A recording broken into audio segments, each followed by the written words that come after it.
ভাই সবাই কেমন আছেন? আমি আজকে অত্যন্ত গুরুত্বপূর্ণ কথা বলবো। ভিডিওটি টান দিবেন না, কথা বুঝবেন, তারপর বিস্তারিত আমাকে কমেন্টে আপনারা বলবেন। আমি আমার থেকে একটা বর্ণনা আমি অবশ্যই দিব যে একজন স্বামী কতদিন বিদেশ থাকতে পারে বউ দেশে রাইখা। আজকে সমাজে বহুত মুসলমান বহুত যুবক আছে, বিয়ে কিছুদিন পর বউ তাকে এক দেশে জামাই তাকে অন্য দেশে। ইসলাম কি বলছে অবশ্যই জানবেন। আমি যতটুকু জানি, হাদিসে কোনো বর্ণনা আছে 6 মাস বউ রাইখা থাকতে পারবে স্বামী বিদেশ। আবার কোনো বর্ণনা আমি পেলাম যে 4 মাস। ব্যাপারটা বুঝছেন? ভিডিওটি লাইক কমেন্ট শেয়ার দিবেন যদি প্রকৃত মুসলমান হন। অন্য পরিবারের কাজে আসবে ইনশাল্লাহ, অন্য প্রবাসী ভাইয়ের কাজে আসবে যে তার স্ত্রীকে দেশে রাইখা সে কতদিন বিদেশ থাকে। ব্যাপারটা বুঝছেন? দেখেন আমি একটু ঘটনা বলি।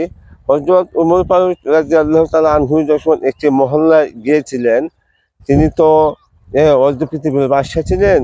তিনি ওই যে আটা দিবে বলে, মানে দিয়ে শেষ, মহল্লা মহল্লায় প্রতি জোরে জোরে দেওয়া শেষ। তখন একজন মহিলার কান্না শুনেছিলেন হযরত উমর ফারুক রাদিয়াল্লাহু তাআলা আনহু।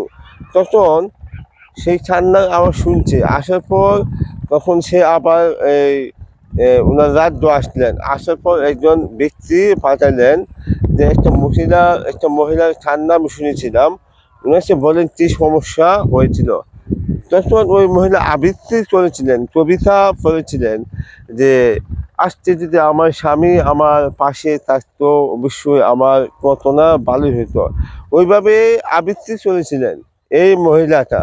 তখন হযরত উমর ফারুক রাদিয়াল্লাহু তাআলা আনহু যাকে পাঠিয়েছিলেন, সে আইসা ওনার সাথে বিস্তারিত বললেন যে ওনার স্বামী এই যুদ্ধে নাকি গিয়েছিল, যুদ্ধে মানে যুদ্ধ করবে। ওনার হযরত উমর ফারুক রাদিয়াল্লাহু তাআলা আনহুর ওনার একটা মেয়ে ছিল হযরত হাফসা রাদিয়াল্লাহু তাআলা আনহা। তার সাথে বুঝলেন বিস্তারিত, বুঝে তারপর বললেন যে মা, এই একজন মহিলার স্বামী সে কতদিন বিদেশ, যুদ্ধে থাকতে পারবেন? তখন হযরত হাফসা রাদিয়াল্লাহু তাআলা আনহা উমর ফারুক রাদিয়াল্লাহু তাআলা আনহু বললেন যে বাবা, এই 4 মাস। এটা হাদিসের ভাষা। এতে বিদেশ যেসব ভাই আছেন অবশ্যই আপনারা বেশি দিন থাকবেন না, আর বউ রেখে আপনি বিদেশ যাবেন না। সর্বোচ্চ আপনি 4 মাস বা 2 মাস থাকতে পারবে।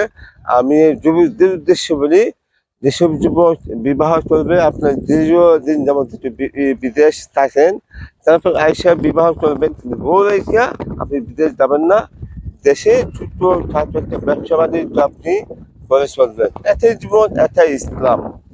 আপনি আবার বুখারী শরীফের একটা হাদিস আমি দেখলাম, হয়তো মুহাম্মদ সাল্লাল্লাহু আলাইহি সাল্লাম বলছেন, যারা বিদেশ থাকে বা বিদেশ যারা থাকে এদের বিষয়ে বলছেন যে তোমরা ভ্রমণ করো না কেন তোমাদের স্ত্রীদের উপর, মানে শয়তান তোমাদের শিরায় শিরায় ঢুকে যাবে। এটা বুখারীর হাদিস। এতে অবশ্যই স্ত্রীকে সময় দিতে হবে। বউ রেখে বিদেশ বেশি দিন থাকা যাবে না। সমাজে নামদারি মুসলমান, তদরুদ্দিন সলামুদ্দিন, এইগুলো ধর্মীয় শিক্ষা নেই, কোরআনি শিক্ষা নেই। যে একটা সন্তান জন্ম দিয়ে মানে বিদেশ চলে যায়, আর বউ পরকীয়ার সাথে লিপ্ত হয়ে যায়, সংসার ভেঙে যায়। বহুত কাহিনী ইতিহাস ভাই আমি জানি, শুনছি এই বিষয়ে। এতে সবাই ভিডিওটি লাইক কমেন্ট শেয়ার দিবেন।